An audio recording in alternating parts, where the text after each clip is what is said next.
Hi, I'm Language Bro, and welcome to a book review for a better you. On this channel, I'll be reviewing some of my favorite books. Some may be in business, others may be in self-help, or others just may be general reading or just things that I find interesting. I'll do a chapter by chapter review, and at the end of the book, I'll do a summary on what the book meant to me. Obviously, this is not meant to be a definitive opinion or definitive review of the book. It's just my opinion and my take on what it meant. So if you're ready, come along and let's get started. Hello, everyone. Welcome to the latest episode of a book review for a better you. I'm your host, Language Barrel, and in this episode, we'll be reviewing the book Start With Why: How Great Leaders Inspire Everyone to Take Action by Simon Sinek. It was published by Penguin Group in New York. Copyright 2009, a book review by Language Barrel. As typical with book reviews on this channel, we start with an introduction. We follow that by a chapter-by-chapter review and close it out with a summary on my take of what I got from the book. So if you're ready, let's get it, and get into it, starting with the introduction. So why do we do the things we do? Is it for love or money?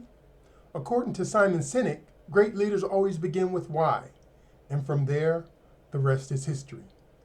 This book does not attempt to explain how great leaders do what they do, but why they do what they do, and why we follow. Let's take a peek inside this book and see for ourselves why is so important. Now come along and we'll discover it together. Up first, Chapter 1. Assume you know. How much of what we know and the actions or decisions we make are based on assumptions? If actions are the beginning of a project or task are based on assumptions, then the accumulation of data and the interpretation of that data will be colored by those same assumptions. When we start with the outcome in mind, our actions, beliefs, and processes will be based on those assumptions. But when we begin with the knowledge of why we are doing what we are doing, we are less inclined to struggle with how to make it work or question its value.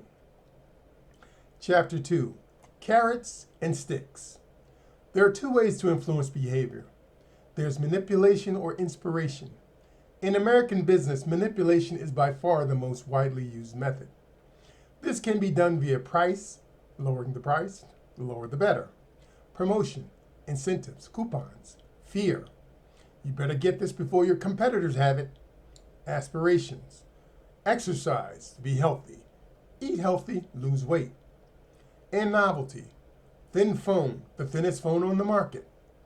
The problem with manipulation is that none of these tactics increase customer loyalty. Ultimately, they lead only to transactional experiences, not to customer loyalty. Chapter 3. The Golden Rule. The Golden Rule is made up of 3 concentric circles, with the outermost circle being the what, the middle circle being the how, and the center circle being the why. Most businesses begin with the outer circle and work their way inward, the what. What? This is what we sell, i.e., we make computers. The how.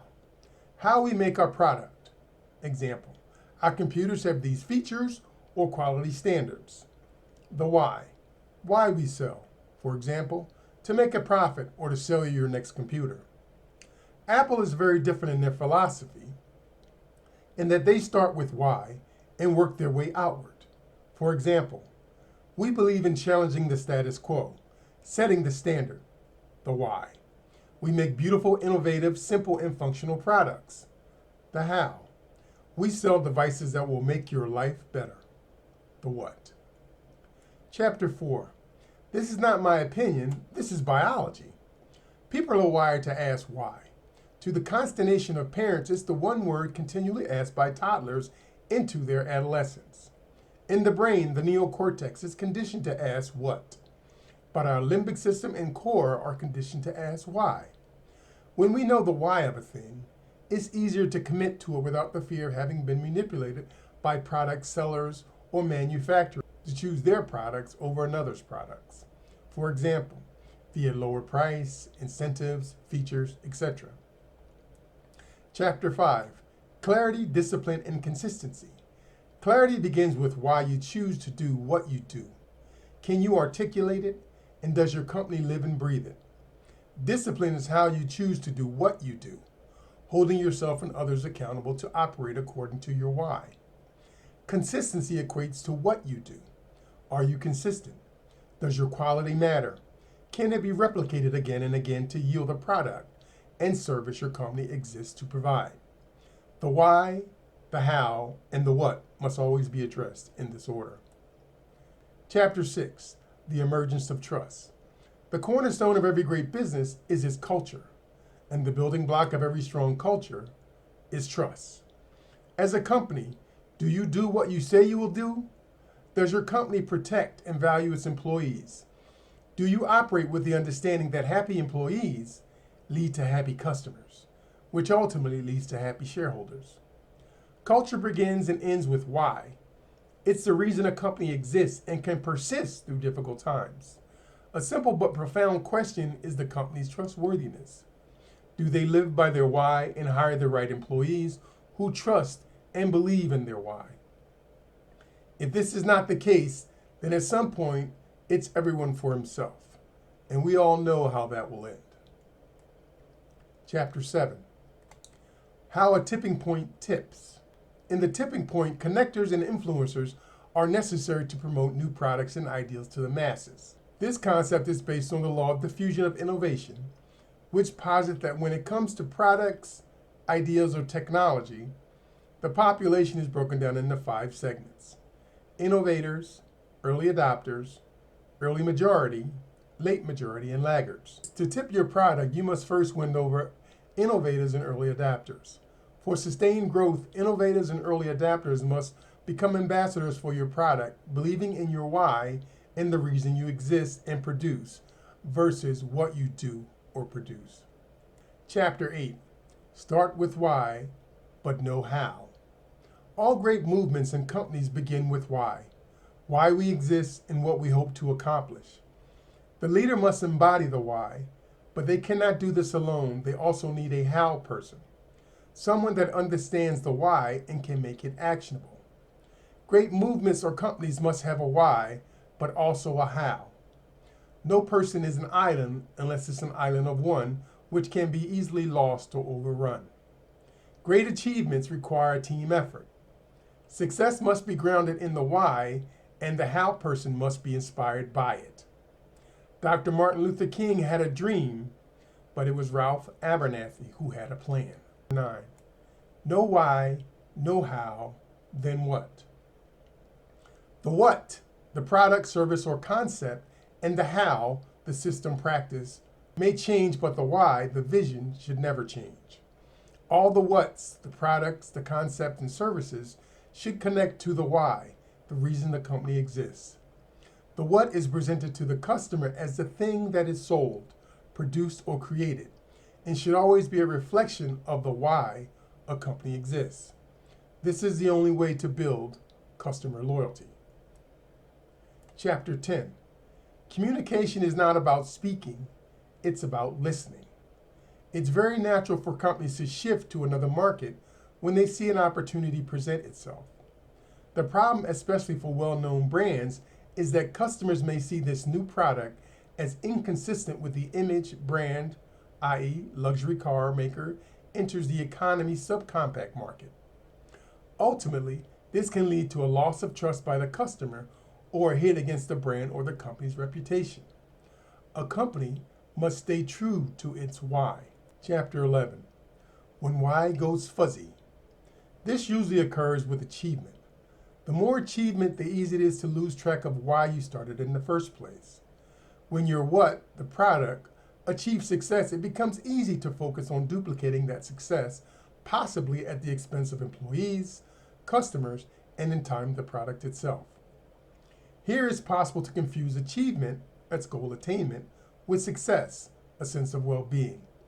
Success is typically achieved when you align your why. Achievement is achieved when you align your what. Over time, one typically leads to customer loyalty, the other to customer ambivalence. Chapter 12, split happens. A split happens when there is a separation between the why, what a company stands for, and the what, the product. This typically occurs after the founder has stepped down or died, and someone new is tapped to lead the company.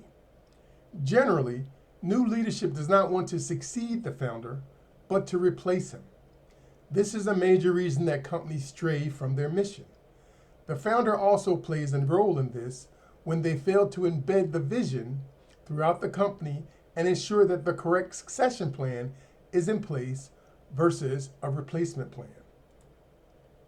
Chapter 13, The Origin of Why. Why? Ask why. Like many examples in this book, the author, Simon Sinek, reflects on his own business entrepreneurial experience. In the beginning, there was no limit to his excitement and enthusiasm for his company. But with time, he found business more challenging and less fulfilling. It was then that he started to reflect on who he was, his values, and what he wanted to accomplish. He at last found his why.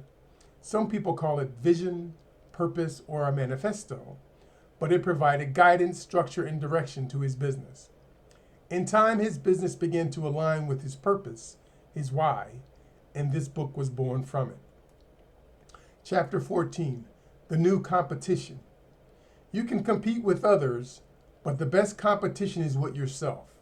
Stay true to the why and focus on that first and foremost. All companies may start with a why, but the great ones seldom lose track of it. If they do, they find a way to circle back and remember why they started in the first place. My final thoughts, my summary of this book. What did I take from it? Well, it's certainly a good read, and there are a lot of truths to never forgetting your core values. However, why is only one part of the triad you need to succeed. You must also know the how, the plan for how to execute this idea, product, or service.